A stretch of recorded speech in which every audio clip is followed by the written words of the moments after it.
As long as you're dependent on people to deliver your product and service, then it's going to be very limited in terms of its growth rate. Whereas if you're dependent on selling IP or systems, you've got more leverage.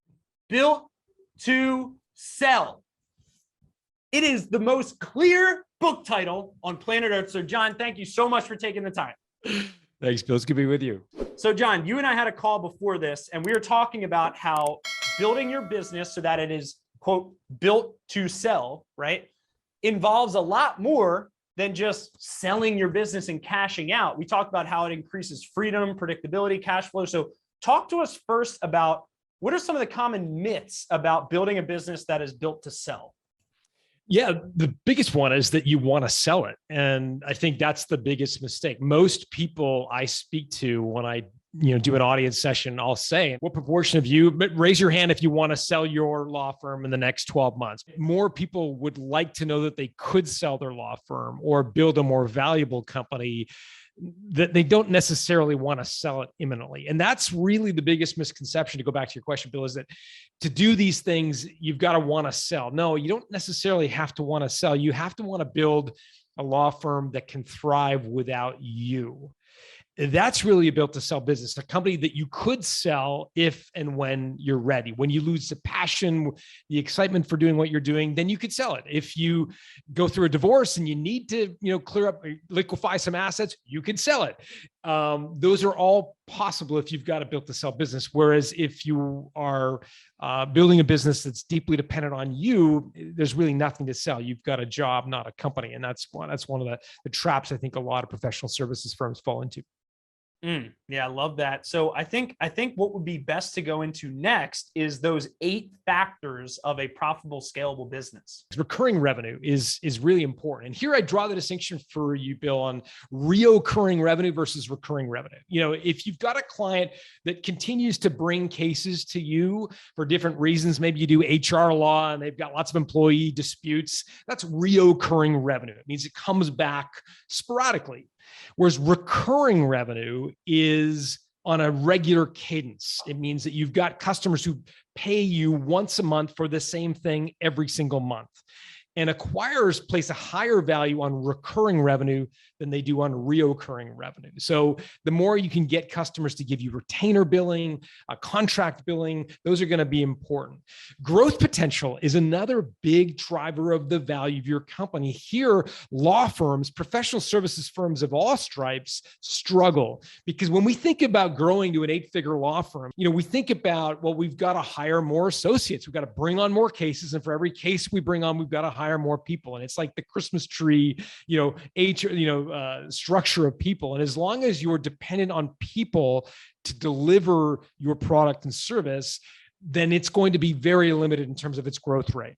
Whereas if you're dependent on selling IP or systems, you've got more leverage. And so the companies that have more leverage grow faster. And that's something that's important to the value of your company. So we could go all through all 8 if you want, Bill, but those are a couple of the ones that come to mind. Where do you want to go from here? Yeah, I mean, it's so we talked about growth potential. We talked about recurring revenue. What do you think, aside from those two, what's a couple of the others that stand out to you as things that most business owners overlook? Yeah, one is monopoly control. And monopoly control gets its name from Warren Buffett. He's famous for investing in companies with a deep and wide competitive moat. So in other words, what makes you unique as a law firm? What is it that no other law firm can do better than you?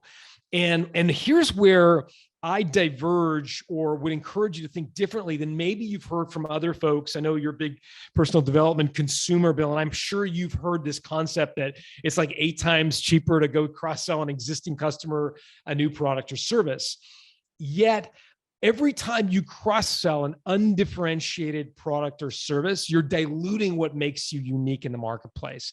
And that undermines your point of differentiation. It undermines your pricing authority. And ultimately, you grow your top line, but it's at the expense of the value of your company. Whereas the most valuable companies sell just one thing, and they do it at a point with a strong point of differentiation. And that makes them irresistible to acquirers. It also allows you to scale. You talked about people and systems. Well, in order to get the talent to follow the systems to do the work, you have to be able to systematize. And again, if you're a general law firm and you offer all sorts of legal services, it's very difficult to scale that practice because you're effectively having to train your employees on all the things you've learned to do for years. And 9 women can't have a baby in 1 month, right? Like you can't force feed employees to learn all the things that they need to learn that you've learned as a law practitioner. And so what I would encourage you to do is pick the one thing.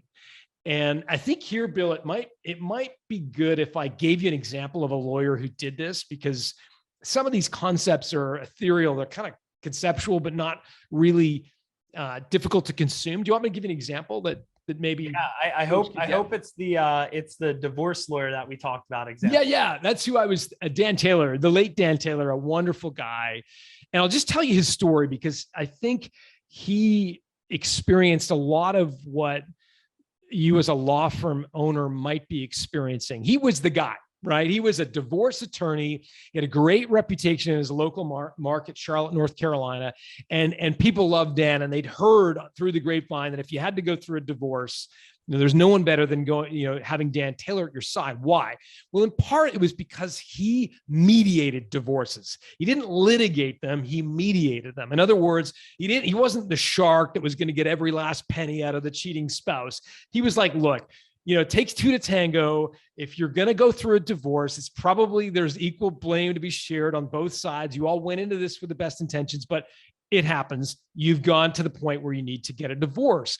And he was just really exhausted by trying to go through the traditional litigation process. And he eventually got to the point where he built a process for mediating a divorce and effectively a non-contentious agreement to unconsciously uncouple, as the Chris Martin singer from Coldplay decided to do. And so he actually codified this. He took what he'd gone through in his professional practice over many, many cases and built the divorce mediation process, some IP, some intellectual property.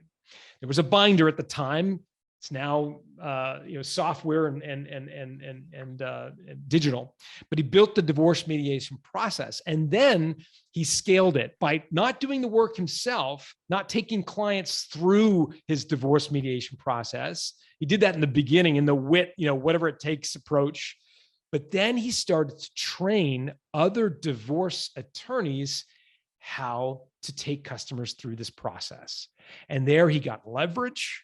He got scale and he got recurring revenue because now he was getting paid not by clients who needed a divorce, but by attorneys who wanted access to his IP.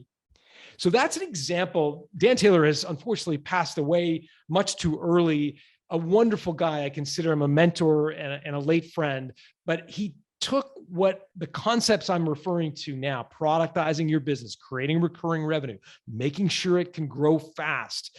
These are all things that the first step in the process is to codify your unique point of differentiation. What do you do in your firm better than anybody else? And building that as your point of differentiation, again, what Warren Buffett calls your monopoly control.